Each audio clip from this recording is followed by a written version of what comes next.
Bonjour, bonjour, bonjour, bonjour, bonjour, bonjour.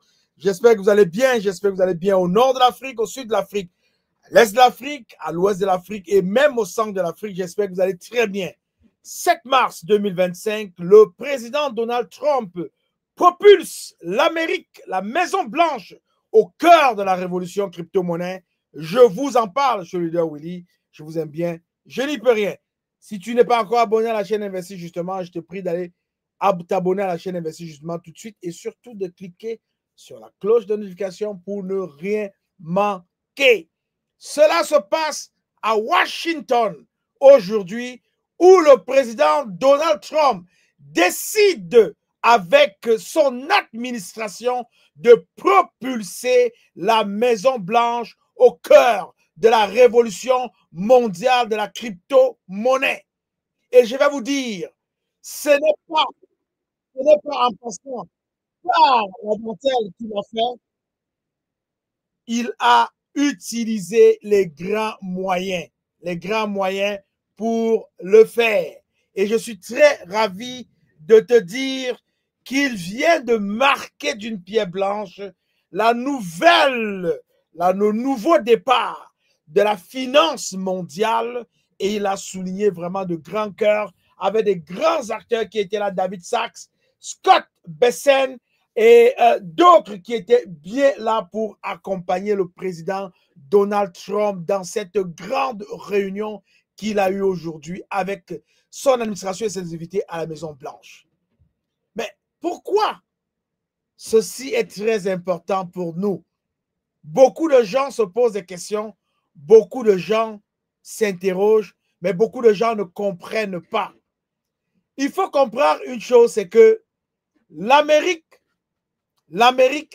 qui a toujours été avant-gardiste, a compris finalement que c'est maintenant que cet acte-là est en train de se jouer. Et que s'ils ne prennent pas leur place, je vous assure, ils passeront à côté de l'histoire. Ils ont donc décidé de se mettre en avant comme capitaine du monde entier pour ouvrir la porte au monde entier dans cette finance décentralisée, dans cette monnaie numérique, dans la crypto-monnaie, dans l'univers des crypto-monnaies. Qu'est-ce que cela veut dire pour P-Network? Oh, bon Dieu, ça veut dire beaucoup de choses. Ça veut dire beaucoup de choses pour P-Network. Alors, il y a un panier de crypto-monnaies qui vont être choisis par l'administration Trump comme étant des crypto-monnaies qui vont contribuer à la constitution de la réserve des crypto-monnaies des États-Unis. On ne doute pas, le Bitcoin va y figurer en très bonne place. Mais tu sais, il est toujours important de retourner un peu dans l'histoire pour découvrir et comprendre certaines choses. J'aimerais te dire, j'aimerais que tu comprennes que bien évidemment, ceci n'est pas anodin. C'est parce que ceux-là qui prennent la première place sont toujours naturellement ceux-là qui gagnent. Donc, ce 7 mars 2025, la Maison-Blanche a accueilli un sommet historique sur les crypto-monnaies, réunissant des leaders de l'industrie pour discuter de la nouvelle réserve stratégique de Bitcoin des États-Unis. Donc, cette initiative, lancée par le très respecté président Donald Trump, vise à positionner les États-Unis en tant que leader mondial dans le domaine des crypto-monnaies, des crypto-numériques, des actifs numériques. Alors, il a été question de la création de la réserve stratégique de Bitcoin, dont le président Trump a signé un décret exécutif établissant une réserve stratégique de Bitcoin alimentée par des actifs numériques saisis lors des procédures judiciaires. Qu'est-ce que cela veut dire? Cela veut dire que ces petits gens qui n'ont pas été conformes à la loi et qui se sont fait saisir par le gouvernement américain, le gouvernement américain a saisi la pièce, la Bitcoin, la crypto-monnaie. Le gouvernement remet ces crypto-monnaies-là au service du peuple américain. Et ce sont ces fonds-là qui vont constituer les premières devises, monnaies, si vous voulez, qui vont alimenter ces fonds-là. Donc, cette réserve est conçue comme un Fort Knox virtuel pour les actifs numériques, renforçant la position des États-Unis dans le secteur des crypto-monnaies. Donc, le décret chargé de faire cela a mis en branle le secrétaire au Trésor et au commerce de développer des stratégies d'acquisition de Bitcoin sans impact budgétaire pour les contribuables. J'ai une petite histoire à te raconter là-dessus. C'est parce que beaucoup de gens se demandent pourquoi est-ce que le prix du Bitcoin est en train de chauffer et chuter. Le prix du Bitcoin n'est pas en train de chuter pour rien. Le prix du Bitcoin est en train de chuter pour une simple raison. C'est parce que les gens s'attendaient à ce que le président Donald Trump dise, par exemple, que ils vont se lancer dans l'achat des crypto-monnaies. Il faut bien comprendre les nuances. Il faut bien comprendre les nuances. Quand vous comprenez les nuances, quand vous comprenez le marché, vous allez vraiment vous allez vous rendre compte que vraiment, on se parle et on se comprend. Pas avec les mots, pas avec la bouche, mais on se parle avec un regard. Donc, s'il avait dit, les États-Unis vont commencer à acheter le Bitcoin pour construire la réserve, vous allez voir le prix du Bitcoin qui allait aller en hausse. Mais le prix du Bitcoin ne va pas en hausse parce qu'il dit, les gars, calmez-vous. Nous, on ne va pas acheter, on n'achète pas. On va simplement prendre ce qu'on a ramassé au bandit et on va mettre ça dans notre réserve de Bitcoin. Et là, ça décourage tout le monde. Et là, tout le monde qui possède le Bitcoin se refroidit. Et c'est comme ça que vous voyez le prix du Bitcoin en train de descendre. Les gens, avant cette réunion-ci, avaient commencé à s'exciter autour du Bitcoin, à acheter, parce qu'ils se disaient que, si jamais les États-Unis décident d'acheter, le prix va augmenter et ils vont pouvoir ressortir du marché en faisant des bénéfices. Mais c'est des substances grises qui sont là autour de cette table que vous voyez là. Ils ont pensé leur coup avant. Mais ça ne dénigre en rien, ça ne rabaisse en rien le Bitcoin parce que le Bitcoin est une crypto-monnaie assez solide. Donc, on ne peut pas craindre pour les valeurs ou bien l'avenir ou le futur du Bitcoin. Voilà. Donc, le décret charge vraiment le secrétaire au Trésor et au commerce de développer des stratégies d'acquisition de Bitcoin sans impact budgétaire pour les contribuables. Alors, il a été aussi question dans cette réunion de parler de la diversification de la réserve avec d'autres crypto-monnaies. OK? Donc, en plus du Bitcoin, la réserve stratégique inclura d'autres crypto-monnaies majeures telles que le Ethereum, le Ripple, le Solana, le Cardano. Ça sont les crypto-monnaies qui ont été citées. Ça ne veut dire pas que le Pi de Pi Network n'est pas en ligne de mire, ne pourra pas être une des crypto-monnaies dans le panier que les Américains veulent constituer pour leurs réserves en crypto-monnaie. Vous allez être surpris.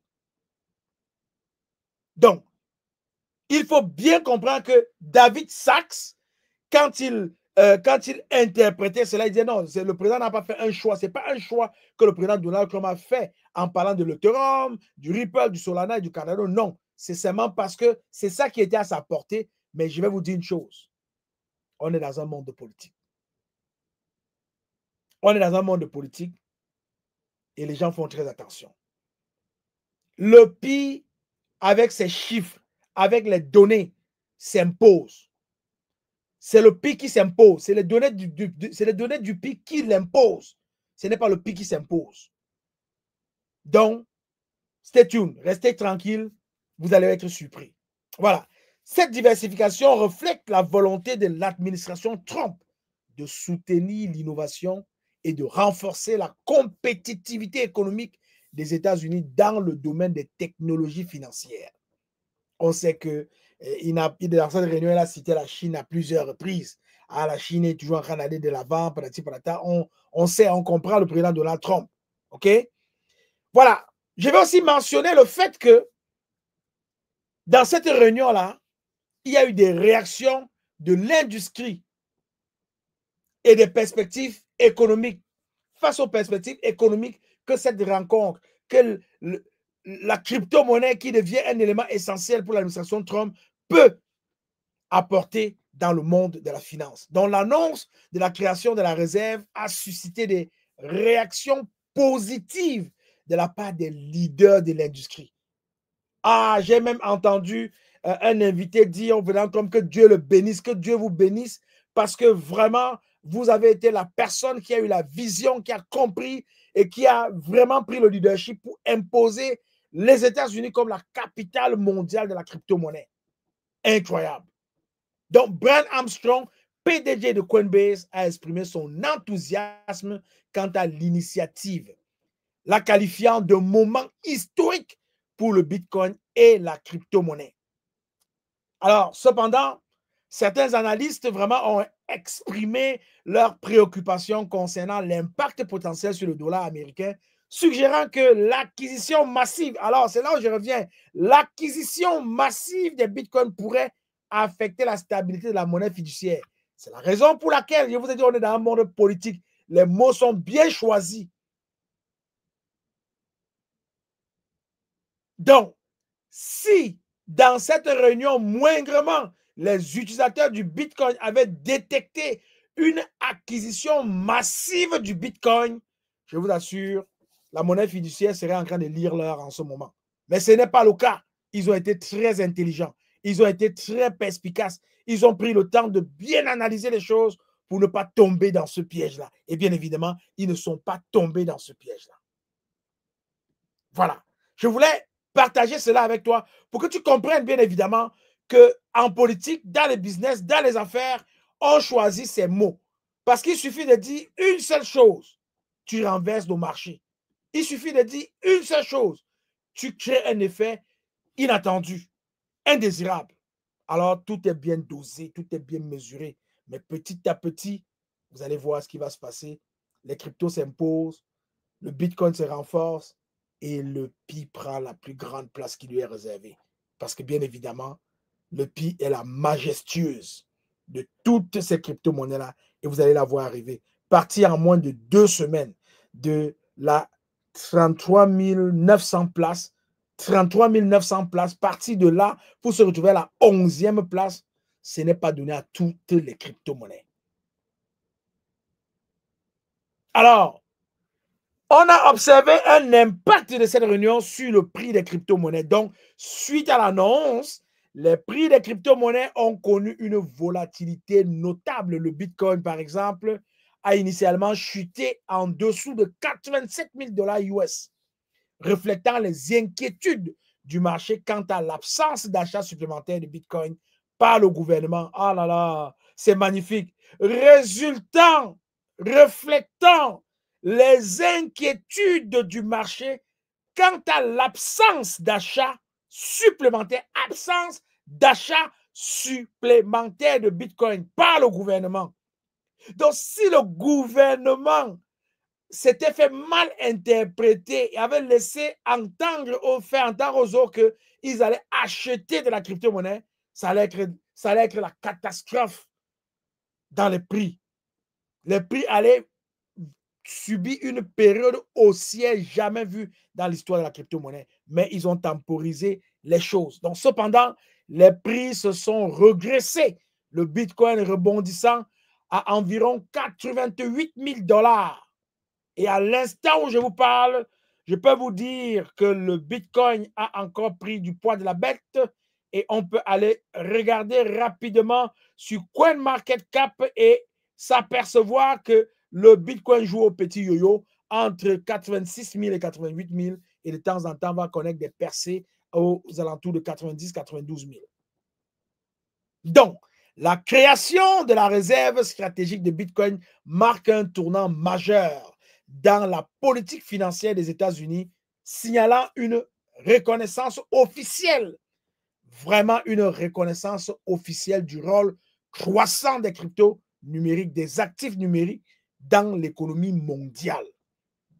Cette initiative pourrait bien inspirer d'autres nations à explorer des stratégies similaires, redéfinissant ainsi le paysage financier mondial. Voilà donc ce qui s'est passé à Washington aujourd'hui. Il y a eu un grand débat.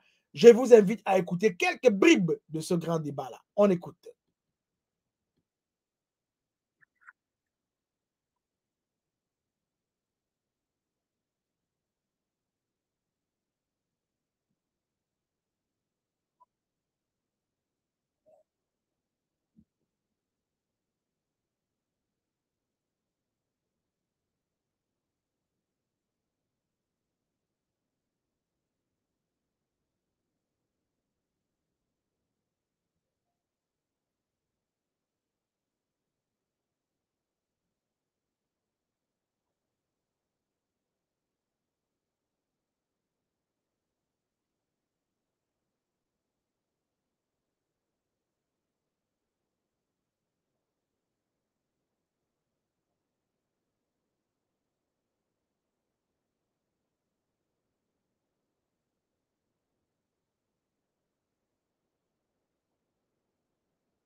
Voilà ce qui s'est passé à la Maison Blanche aujourd'hui. Et je peux vous dire que c'était incroyablement bon pour nous qui suivons à distance. L'impact est immense. L'impact est immense. Et ici, à Investi justement, avec The Gap, nous travaillons à notre manière pour que l'onde de choc qui a été produite à Washington aujourd'hui, 7 mars 2025, se ressente jusque dans les villages profonds d'Afrique. Nous voulons que cet impact-là aboutisse dans ces villages africains où les gens sont en train d'apprendre à vivre avec la crypto-monnaie, où les gens sont en train d'apprendre à changer leur vie, à changer leur style de vie avec désormais la crypto-monnaie. De toutes les façons, avec Pi, c'est gratuit. Vous téléchargez l'application Pi, vous minez vos Pi en toute sécurité, dans le calme et la confiance, avec beaucoup d'assurance pour pouvoir profiter de ce que le président Trump est en train de bâtir pour l'Amérique et pour le monde entier. Je suis le leader Willy. Je t'aime. Je n'y peux rien.